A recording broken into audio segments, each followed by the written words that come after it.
And now it's over to Peter for your Chief Exec's report. Yes, back with me. Thank you, David, and others. Feel free to stay around in the public board if you wish. Ladies and gentlemen's choice on that one.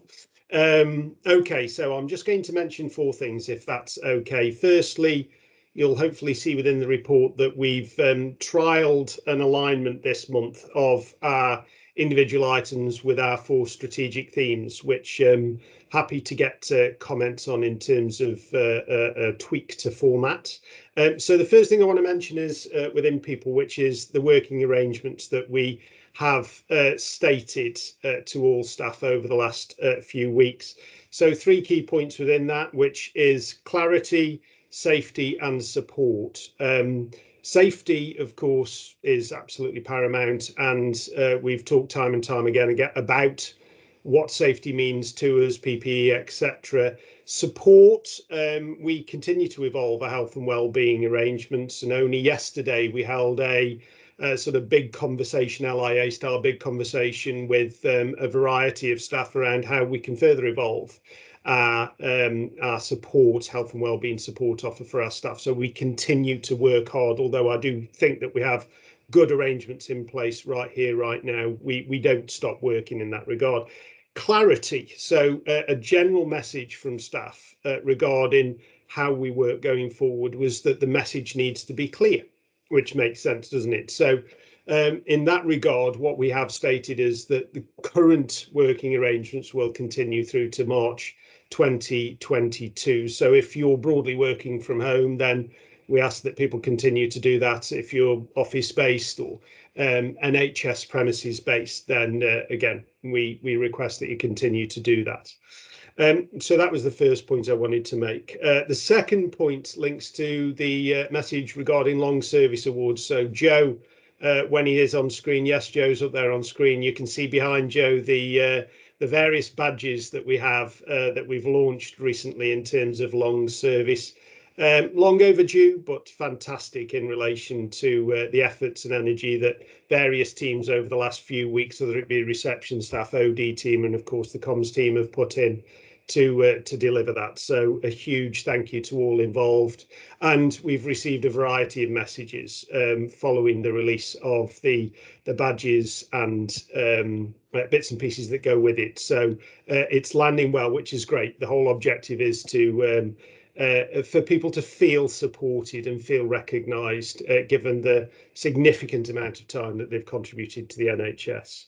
The third point I want to make is just to reflect on the huge amount of work that we're doing across the transformation agenda. So you'll see within the quality section, we've got updates on two key areas, Project Chrysalis and the Community Transformation Programme, both of which in themselves are huge pieces of work. But it's a clear indicator as to the amount of effort and energy that we're putting into transform services, not just now, but as you can see within the Project Chrysalis piece, all the way through up to 2024. So a lot of this is a marathon, not a sprint. And with, of course, those transformations does come additional funding, and of course does come the challenge to appoint to those new posts. And we've done substantial amount of additional recruitment over the last 8 or 9 months, but our vacancy levels have increased. So although we have fundamentally more people in post now than we did in, say, October last year, we haven't recruited fully as we would want to and expect to. So we're doing a huge amount of work around vacancy management over coming weeks and months to improve that position even further.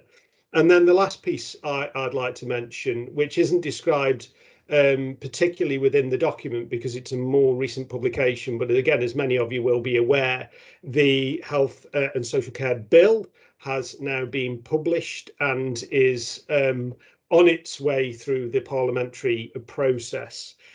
Which is great news in that, of course, there was a risk that with new appointments right at the top of the NHS, these things may have been stalled, but that seems to not be the case. So it's winging its way through process. And as a system, we now have a responsibility to have conversations, developmental conversations and design discussions about how we best implement that that legislation. So those are the key things I wanted to pick up, if that's okay, David. Happy as usual to take questions or comments.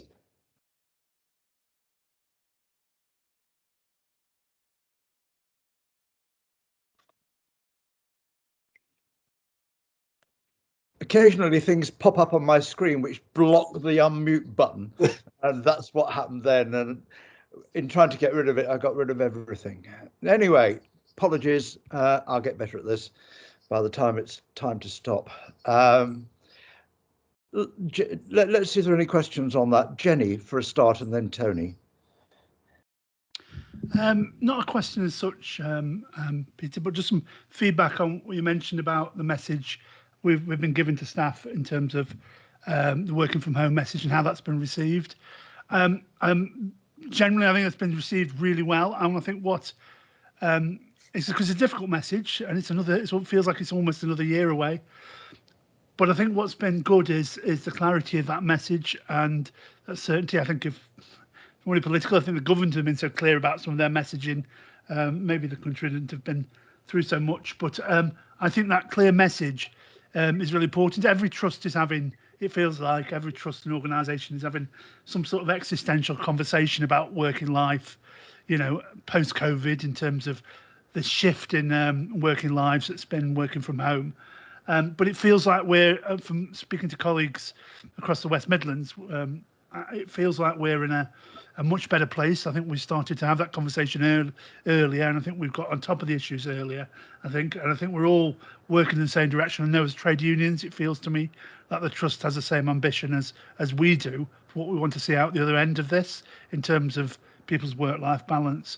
So I just wanted to give that positive feedback on that message, which at one instance was a difficult message to receive because it's quite stark. And on the other, I guess the only thing in that is, and I don't know if it's a question that you can answer, but I guess for the board is how easy this messaging is going to be going forward when we've got slightly different messages coming from the government. So the government are now saying to staff, to the workforce, you can go back to work if you want. Up until now, we were acting on a government decision.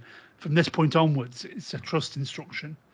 It's a trust instruction that we want you to work from home if you can.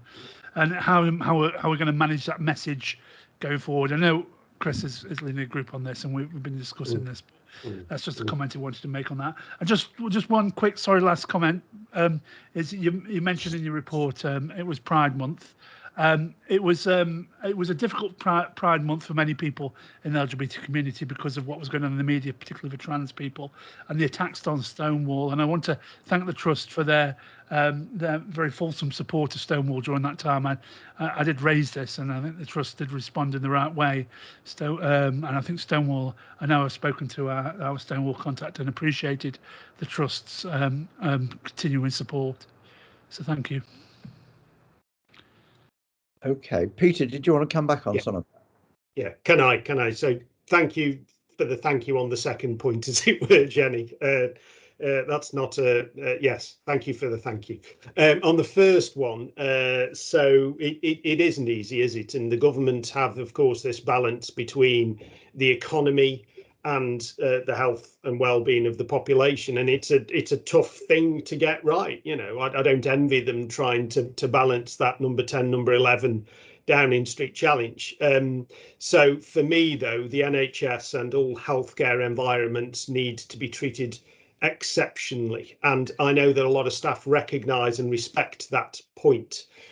So we're seeing at the moment nationally an increase in the number of individuals, healthcare workers, that are having to isolate because of COVID issues, whether it be themselves contracting COVID or family and friends. So that in itself, irrespective of the significance of the illness once you have it, the fact that people have to self-isolate, and that fundamentally impacts on the ability to provide healthcare services because of this physical number of staff available, is a massive issue.